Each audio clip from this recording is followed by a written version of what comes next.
Good morning, guys. Once again, I am coming at you at 5 in the morning. And I'm really whispering now because everybody's asleep. I'm on my patio, but I don't want to scream. But this is like, I mean, every night is a battle, but like the last, I'd probably say like week, it's just been so bad. So this is like,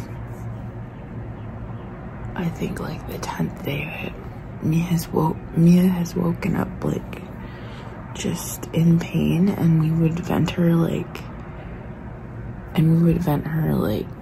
30 minutes after she eats, and so much gas comes out. It's like she's just not pushing it down, and I don't know if it's because like her motility is getting worse, and I have no way of checking because it is a non-essential like test. It's called a stomach emptying test, and they basically put barium in her food, and then they like let her ingest it, and then they'll actually track like how fast it moves down from her stomach like to her intestines. So it's how they test for gastroparesis, which is really common for kids like her. And it doesn't mean it's completely paralyzed, it could just mean it's just really slow, which we know because oh my god, I just saw a shooting star.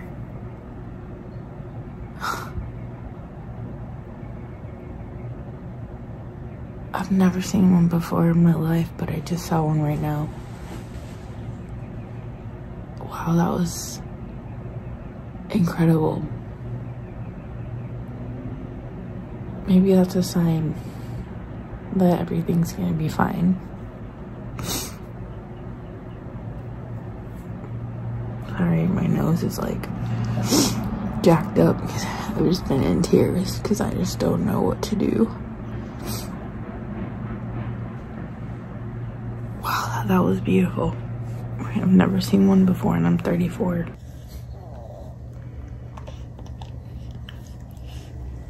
Who has a stomach bug? You do? You do? Are you gonna give it to everyone in this house? Yep. Hello, YouTube friends. So it's been a few hours since my ramble at 5 in the morning. But yeah, so Mia, we just got off she like puked a lot this morning. So I called her GI doctor who's out of town. So I called her pediatrician because I was just so frustrated at this point. And well, actually I called her GI doctor, left a message, and then I called the pediatrician because I was so frustrated at this point because nobody's doing anything and I know something's wrong. And so I had a telehealth visit with him.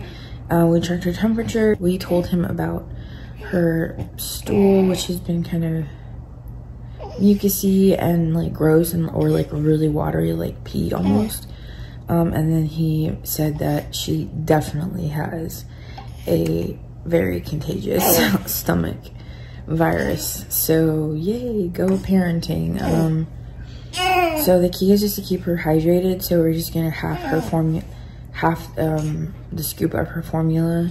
So basically dilute her formula, and then in between small feeds give her Pedialyte. So the goal is just to keep her hydrated, not to gain weight at this point. And he's gonna give her an anti-nausea medication because every time she pukes, she aspirates. So we don't want her to puke. So we're gonna do the oral version of that so I can push it through her tube. And then we're just gonna do diluted formula and Pedialyte.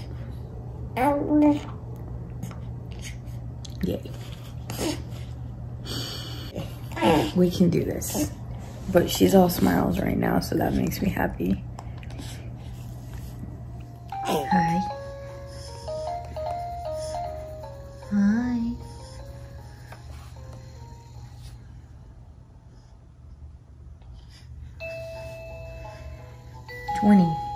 You go, girl. Let's see how long you can go without puking.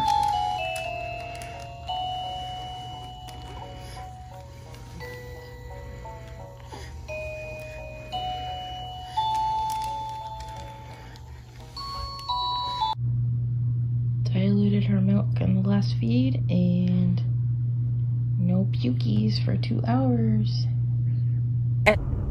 Only at Target would $102 worth of items fit into 2 bags. I just wanted to show you guys what I got really quick. So I got this is like one of my favorite things ever. My friend actually introduced me to Brazilian cheese bread. I got these for DNI. So these are the Suja organic energy shots, and then I got also the immunity shot. I wanted to get Texas toast, but they're sold out of Texas toast, which baffles my mind. So I got these instead because I am making that chicken Alfredo that I talked about in my other vlog. I got these pajama shorts, and I got like a shirt with it because I literally have the ugliest pajamas ever, and also like they're very heavy like joggers, and like I just can't wear those. So this was the main thing that I came for. So I got this Calm and Comfort probiotic and chamomile drops for Mia. I just thought maybe a probiotic would help her digest her food a little bit better and kind of move it through her body. I'm just trying to do everything I can to avoid giving her any type of prescription medication for like her like low motility. So I thought maybe if she absorbs the food better and it would actually move down better. And a lot of moms in my support group for her G-tube give their babies probiotics. And then I wanted to actually get her turmeric to add into her milk, but I couldn't find it there, so I might just have to get it like from the Indian store. And I know for a fact they have like a huge bag of it for really cheap. And then I got lettuce because I forgot to get it yesterday.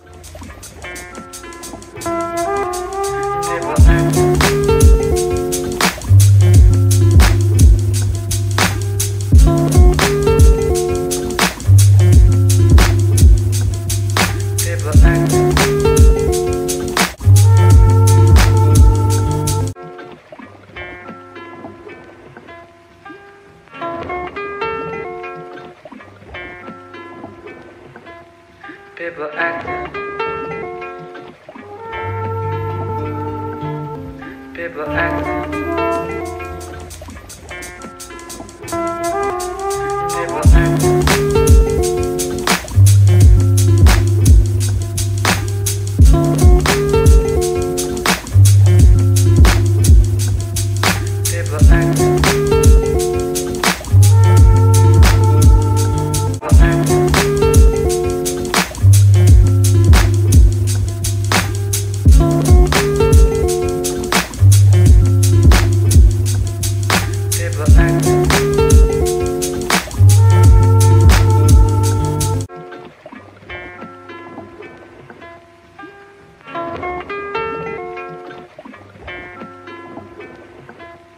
People acting.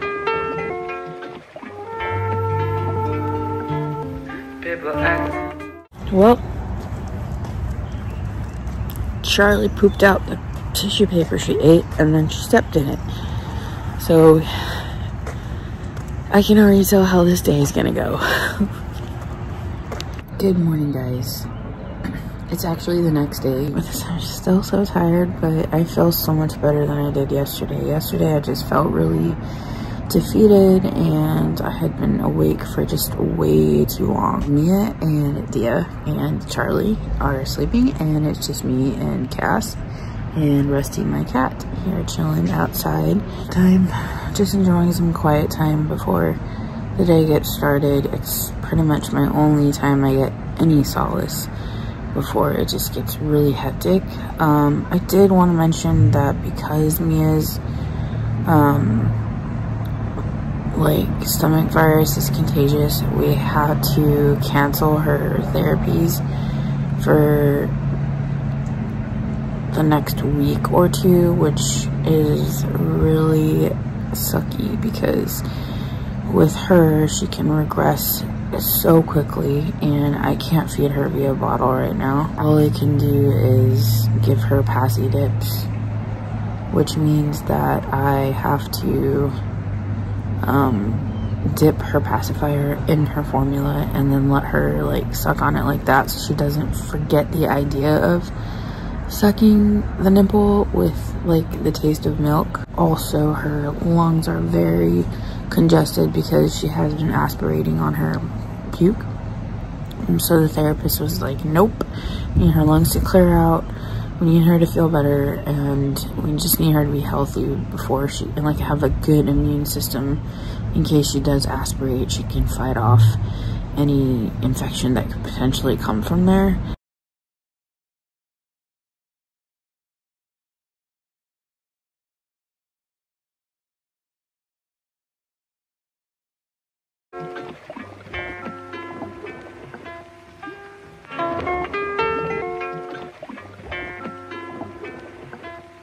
People acting. People acting.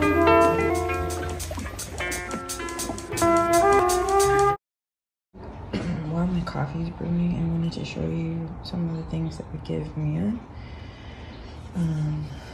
So this is Pepsid, but in a liquid form, so we can push it through her tube. So this is for her acid reflux, but we also give her a dissolvable tab of Prevacid. So we kind of combine the two together whenever it gets really bad. And then right now we're just giving her baby Motrin because she's been having a fever because of the virus. And then this I got yesterday.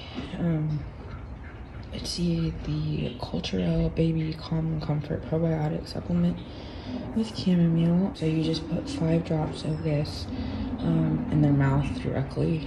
And she can take some medication orally if it's thick enough, and this just happens to be thick enough, so she can take that orally. And then I ever since I suspected she had a virus, I actually got this Zarbee's, which I used on another vlog, but I got this Zarbee's cough syrup plus immune support. It's got elderberry in it, and once this virus is over, I'm just gonna switch to just elderberry for immune support. And then obviously every child needs gas drops. So this is the Mylicon brand. It's actually my favorite brand. So we always have that on hand. And then obviously gripe water. So we either give her that Mother's Bliss brand, but I just wanted to try this brand this time. And then this is for just right now. It's actually the anti-nausea medication that she's taking. And this was her steroids for that to try to treat the infantile spasms, but she's not taking this anymore as of last week. And then here are, it's not really organized, but these are all the syringes that we use for her. These are the big syringes, and under there are just like nipples for the bottles, and then these are like more of the dishes. But these are just the extension tubes for like her feeding tubes, and then this is actually the bottle that we used to feed her orally, and this is the nipple that we used to feed her. So it's just a number 3 like slow flow nipple, and the rest of the bottles we just used to like store or mix formula. But this is what we use actually to mix the formula in larger amounts because it creates less air bubbles.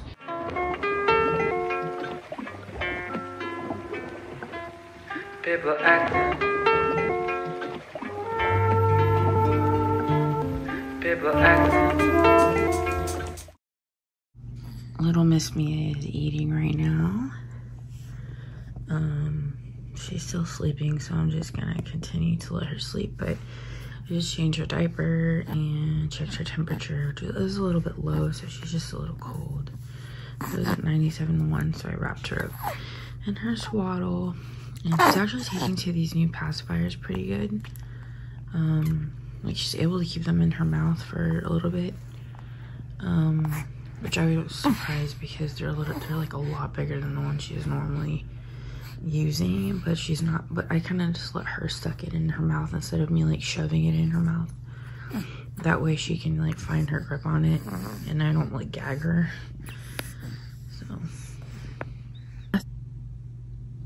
So 30-minute later update. Miss Mia,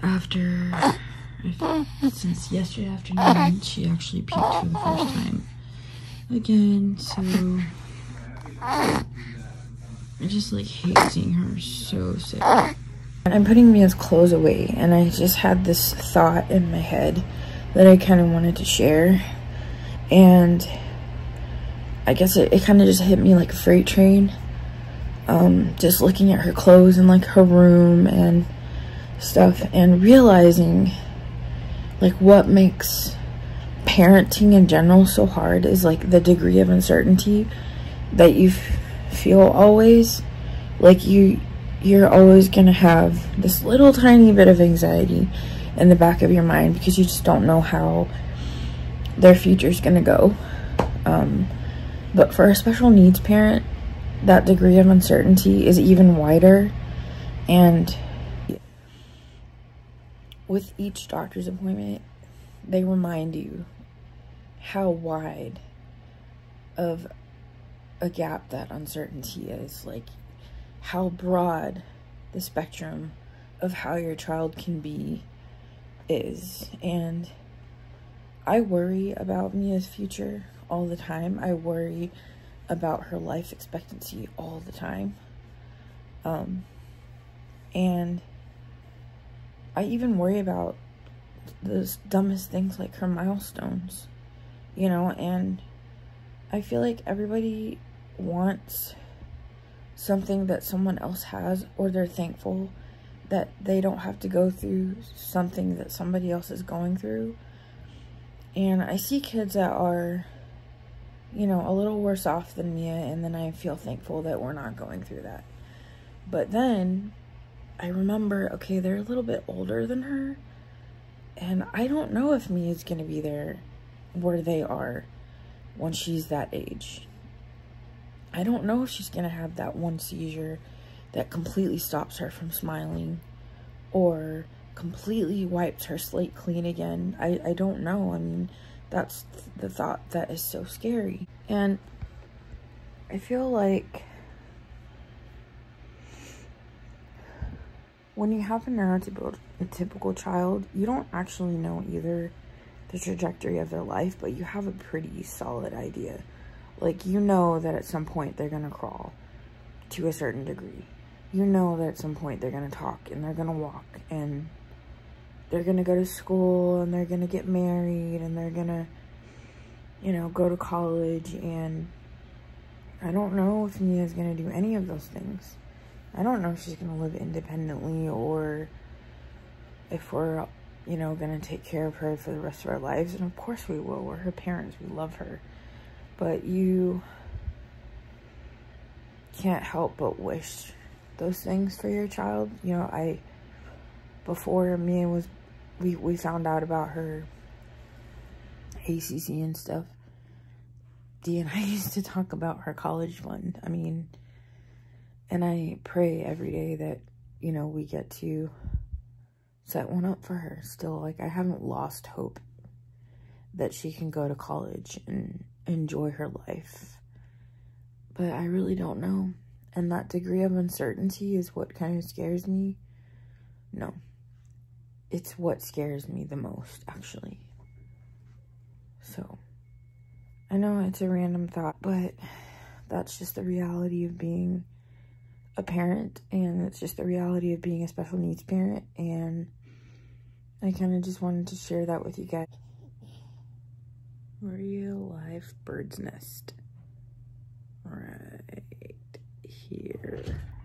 Well, Miss Mia's fever spiked, and she just projectile vomited, so I think we're gonna sign off for the night. But I hope you guys have a good day or night wherever you are. And we'll see you in the next one.